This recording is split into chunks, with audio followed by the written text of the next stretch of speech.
Simplify completely, assume no denominators are 0. So first thing we need to do here is, first thing I would do here is factor each one of these. Let's start just by looking for greatest common factors. On the top one I can see 2x will factor out and I'm left with x squared minus just x minus 20. The second one I can see it looks like 6x squared will factor out. So I'll be left with x squared minus 25. Down here it looks like there's no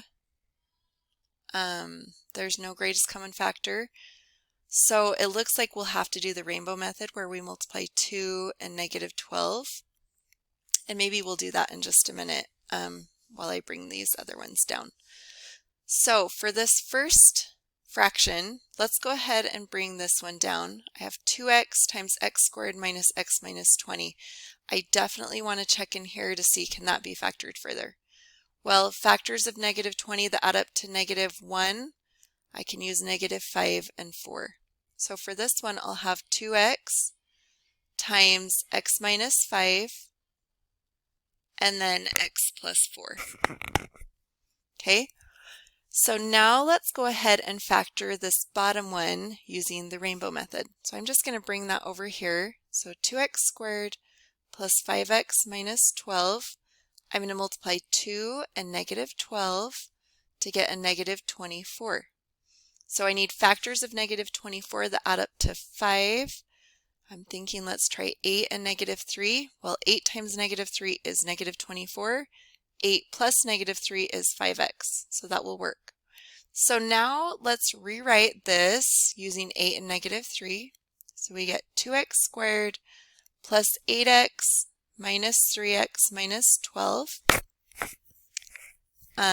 We'll factor by grouping, so I'll make my little symbol here.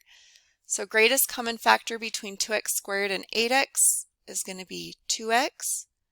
We'll be left with x plus 4. Greatest common factor here, I'll get a negative 3.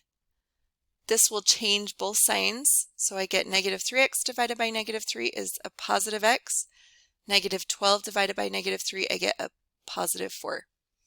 So I can see in each of these terms I have x plus 4, so I factor that out, and I have 2x minus 3 left. Okay, so I've got my first fraction set up then. So I have x plus 4 and 2x minus 3. Now for my second fraction, I'm noticing I have a divide symbol.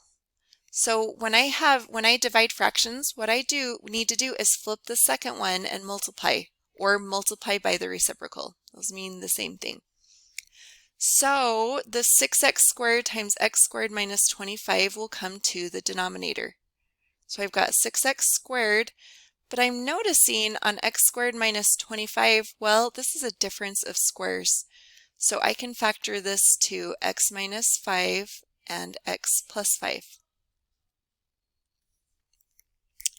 Now 8x cubed minus 27.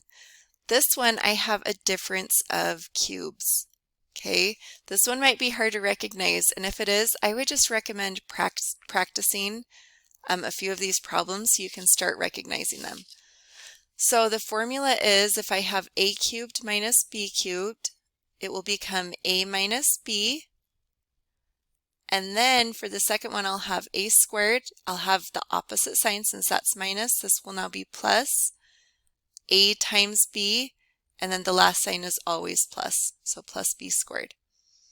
So in this case with 8x cubed, a is 2x.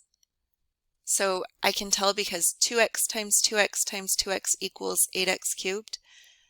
And the cube root of 27 would be 3, so b equals 3. And I can check by saying, okay, what's 3 times 3 times 3? Well, that's 27. And now we can just put it into this formula. I'm going to actually write it right here. So my a minus b, I'll have 2x minus 3. And then a squared will give me 4x squared.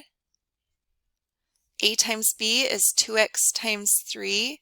So 2x times 3 gives me 6x, and then plus b squared will be 3 squared or 9. Oops, this one got written kind of funny. All right, we've got everything factored. I would recommend keep it neat as you can. Don't be afraid to use some paper. If you want to write these completely separate, so let's go ahead and cross cancel, or we can cancel up and down. So I've got x plus 4 and x plus 4 will cancel. I can see x minus 5 will cancel across with x minus 5. 2x minus 3 cancels with 2x minus 3. What about 2x and 6x squared? Can I cancel anything there? Well, I can because they're both multiplied out front. They're just a single term there. And so I'll cancel 2 goes into 2 once, 2 goes into 6 3 times. So we're left with a 3 there. The x will cancel and just make this x. So let's write what we have left. In the numerator, we have nothing here. So we will just have that 4x squared plus 6x plus 9.